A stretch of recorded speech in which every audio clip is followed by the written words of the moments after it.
Wes Anderson has a brand new movie coming out on June 6th, and as a big Wes Anderson fan, I'm very excited to see it. In celebration of this momentous occasion, I figured I would give a quick rundown of my personal ranking of his filmography. Also, I'll only be ranking his features today and not his short film work, although I do definitely recommend a series of short films he did a couple years back for Netflix. So definitely check those out if you've never seen them before, because they're all very good. So without further ado, let's begin.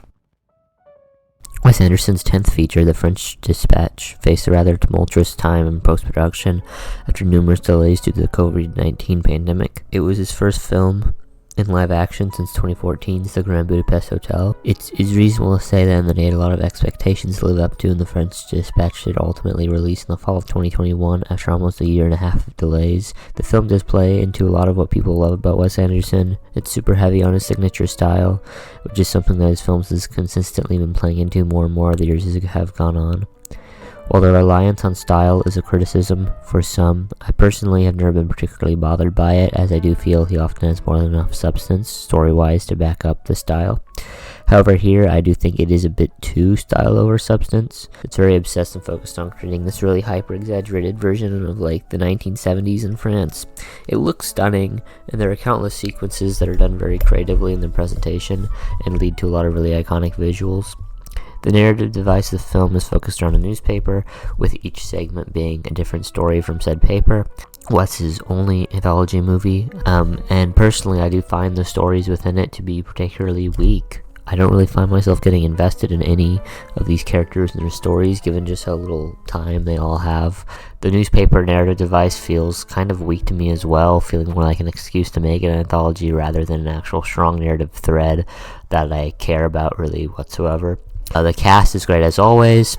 The movie has a lot of regulars in West's cast that haven't appeared since. Owen Wilson and Bill Murray are two of the biggest members of this cast who stand out in this category. They used to appear in every single one of Wes's films in, some degree, at least. This was the last film where Owen Wilson or Bill Murray were involved at all. Still, though, I do think that this film feels particularly unremarkable as a movie in Wes's career. In filmography, even if it is his 10th film, it just doesn't really scratch the same itch that a lot of his other movies do to me. Later Wes movies get very over the top in terms of their cinematography, production design, and sheer scale, both of sequences and the size of the cast. But Darjeeling Limited isn't really an ensemble film the same way, focusing instead mostly just on three main characters who are in fact brothers. A lot of it also takes place in a single location, being this train, the Darjeeling Limited, as it travels across India. The story of this film, it follows three brothers searching for their mother, who they've been estranged from for a long time. Throughout the film, these three are forced to overcome their differences and grow closer together as they go on a spiritual journey together.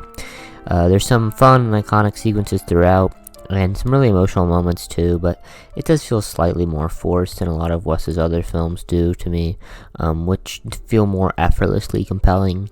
I just don't care about these characters as much as I usually do. It still has a lot to offer as a film. There's some really cool and interesting things going on here. And the emotional core of this movie is definitely greater than that of The French Dispatch, but it does just feel like a weaker version of a lot of things that Wes does better in other films. Rushmore is Wes's second ever movie, and his first to star longtime collaborator Bill Murray. The film is more traditional as far as movies go compared to a lot of his later works.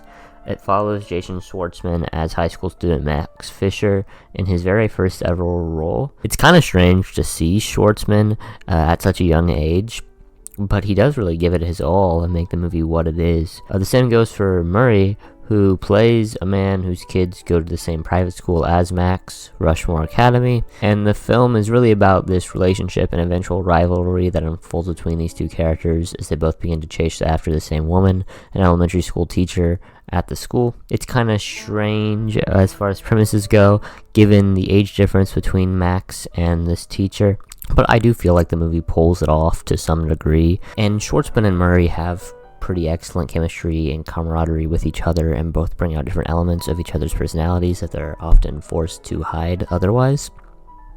I do think the movie gets a bit too silly when they're angry at each other, and despite the movie's quirky and idiosyncratic nature, it does kind of just feel like it's going through the motions at a certain point. Some people prefer the style of like early Wes to his later work, and I do understand that, but this style of Wes movie is just not doing it for me as much as his later, more obtuse work does.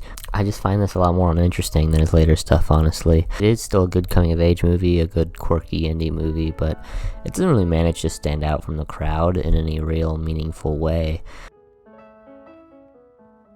Wes Anderson's first film starred his college friends Luke and Owen Wilson along with Robert Musgraves. It's similar to Rushmore in how it's kind of just like a pretty normal, idiosyncratic, quirky indie comedy rather than, a full-blown over-the-top Wes film that we had come to know and love. Personally, though, I do think this is more enjoyable than Rushmore due to just how fun it is. Feels less like it's going through the motions in the same way Rushmore does. It is a lot more free-spirited than that film, I think. It follows these three dudes on a road trip across the country with a plan to commit several heists along the way, and this plan gets thrown out of whack due to several miscommunications and misunderstandings between the three. It really does hinge on the central relationship between these three guys, and it is a pretty strong central relationship. It's not his most interesting film visually or story-wise, but it is really fun and engaging from start to finish. I don't have a ton to say about this. It's just a pretty strong start to an absolutely incredible filmography. While not reflective of the later work he would go on to do, I think watching this you can see where a lot of his later style would come from. Alright, so this one's going to be controversial. Like I said earlier, I don't get as much out of Wes's earlier work as I do with his later stuff. But out of his first three films he co-wrote with Owen Wilson, I do think that The Royal Tenenbaums is by far his strongest and most interesting of those movies. It does play to a lot of Wes's strengths as a filmmaker and as a writer. It revolves around a larger ensemble cast, and he really does know what to do with this cast. It's not his largest cast, certainly, but it is one of his strongest, I think. You got Bill Murray in there and Owen Wilson, and some less used performers in Wes Anderson's wider filmography, like Gene Hackman, who I do think is the strongest member of this whole ensemble cast. He plays the patriarch of this titular family, the Tennenbaums. All the characters here are very well written, very well developed, and you really do care about them all. They all have very good chemistry with each other, and you do buy that this is a family. Story-wise, I find this a lot more interesting, a lot more unique, and there is something about it that really does help it stand apart from the pack. This is a really, shining example of a really good early 2000s indie comedy, one of the best.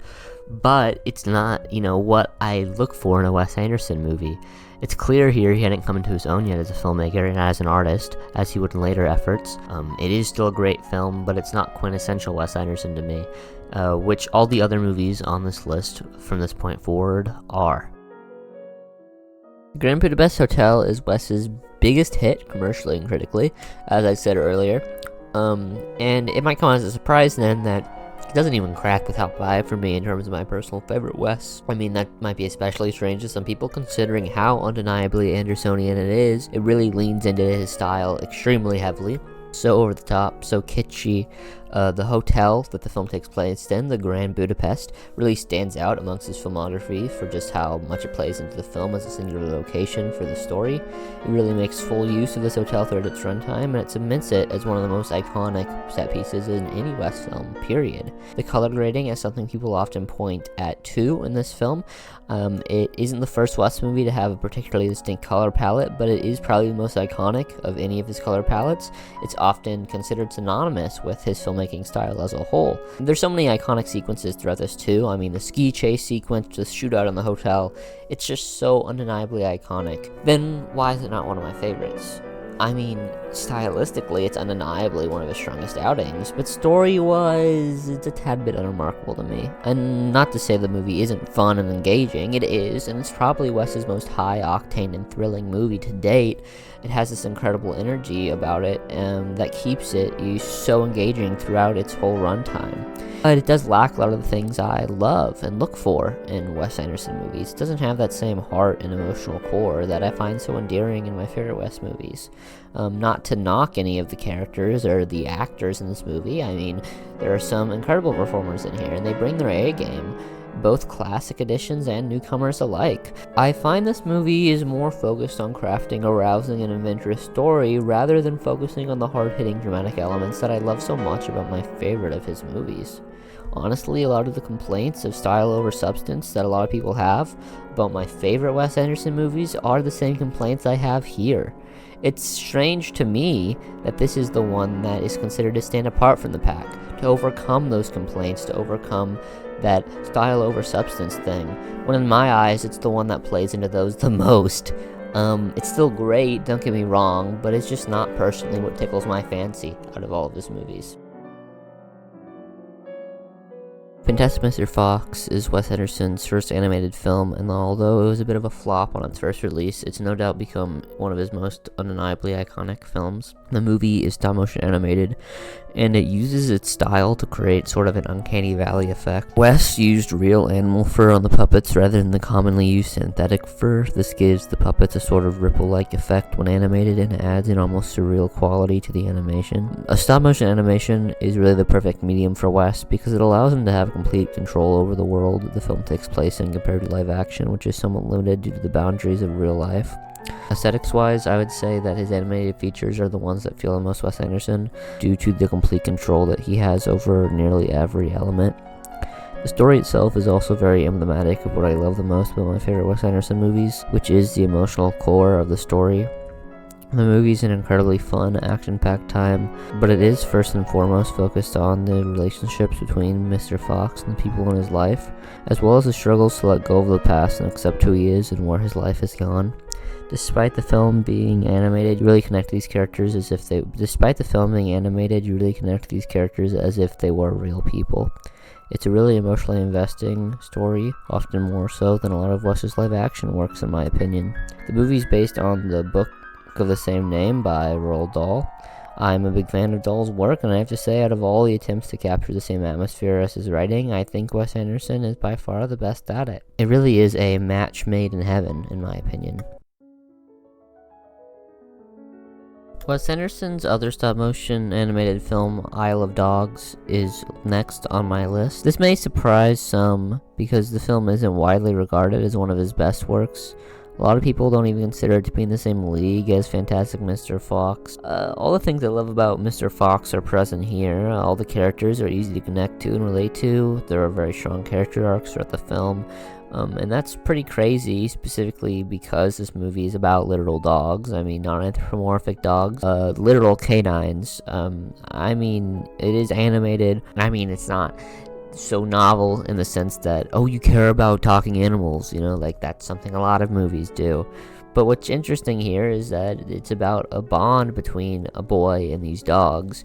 And while we hear the dogs talk and converse in English, we never really hear the boy speak, partially because he only speaks Japanese, but also partially because he just doesn't talk a lot. It sort of flips what you would expect from a movie about a relationship between dogs and humans on its head, because we get complete insight into the world of the dogs, into what they're thinking, how they're feeling, but we never really know what the boy is thinking. The cast of dogs is voiced by some really amazing talents. You got Bryan Cranston, Edward Norton, Bob Balaban, Jeff Goldblum, Liv Schreiber, and of course Bill Murray. It's not his biggest cast, but chemistry-wise, I do think it's one of his best. The story here revolves around a dystopian Japanese society and the cat-loving dictators that run it and facilitate the oppression of dogs. It's one of Wes's more silly and out there premises for a film, but it's executed in a way that brings a lot of heart and soul to the concept. The incorporation of Japanese culture and aesthetics with Wes's style is something else I really love about this film. It brings a new twist to his familiar formula.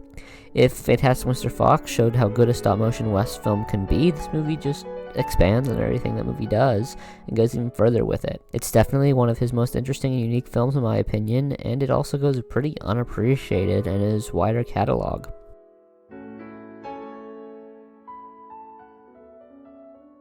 I think his 2023 film, his most recent film, besides the one that's coming out soon, is what I think is one of his best of all time. That film is Asteroid City, and I think it's by far his most interesting and rich film thematically.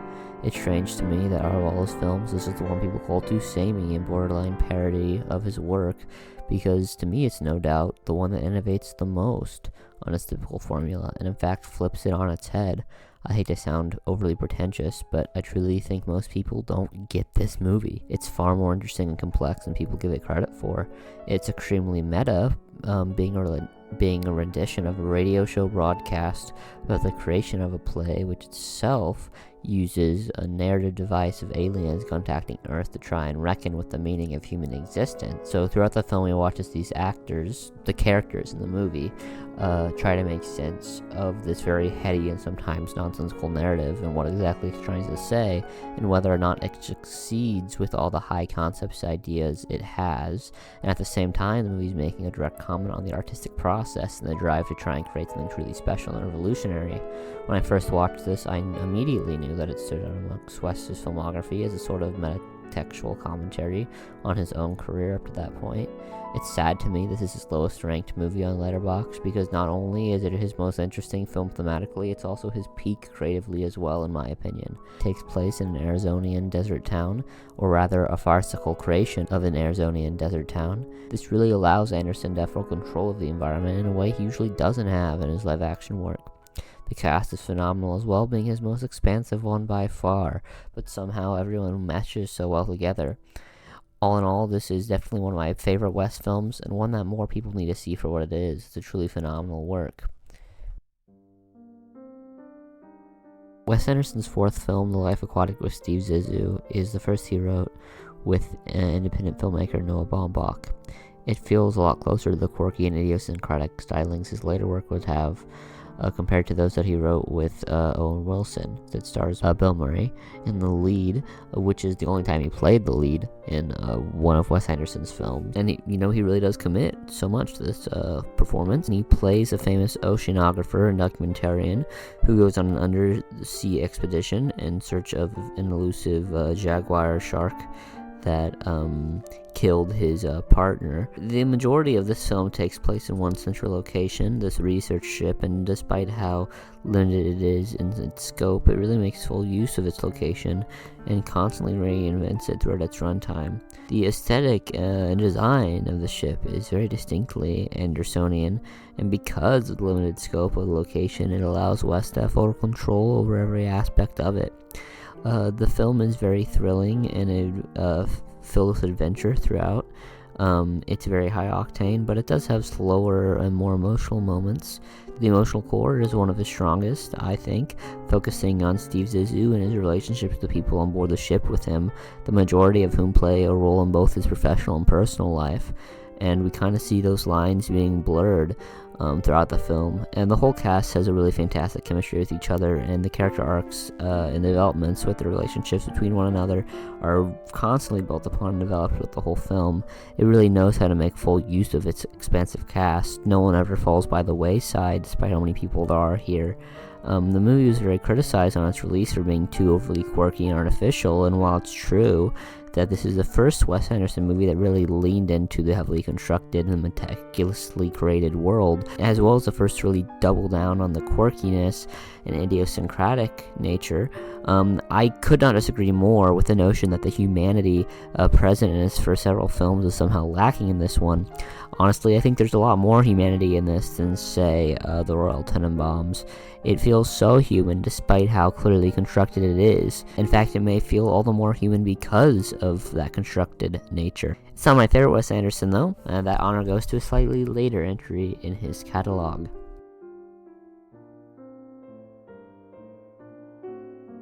So yeah, my favorite Wes Anderson movie is by far Moonrise Kingdom. It's a true blue coming-of-age story following two central protagonists, both being 12-year-old children, a boy and a girl, and honestly his style matches perfectly with this childlike wonder and innocence of these characters. It's at its core a love story, one that relies heavily on the relationship between these two characters, and they do have really incredible chemistry together. They often say children are the hardest actors to work with, but Wes pulls it off here with flying colors.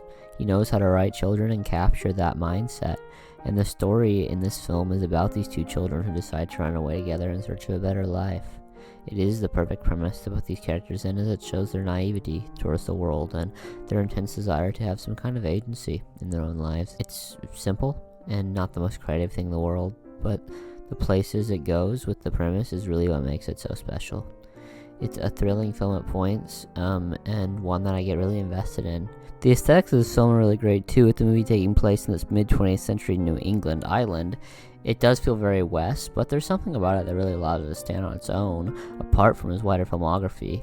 All in all, I do have to say this is my favorite Wes film in many regards. It's stunning visually, it's stunning thematically, and it is his most hard-hitting film, in my opinion. So what's your favorite Wes film? I'm asking you now, so tell me below.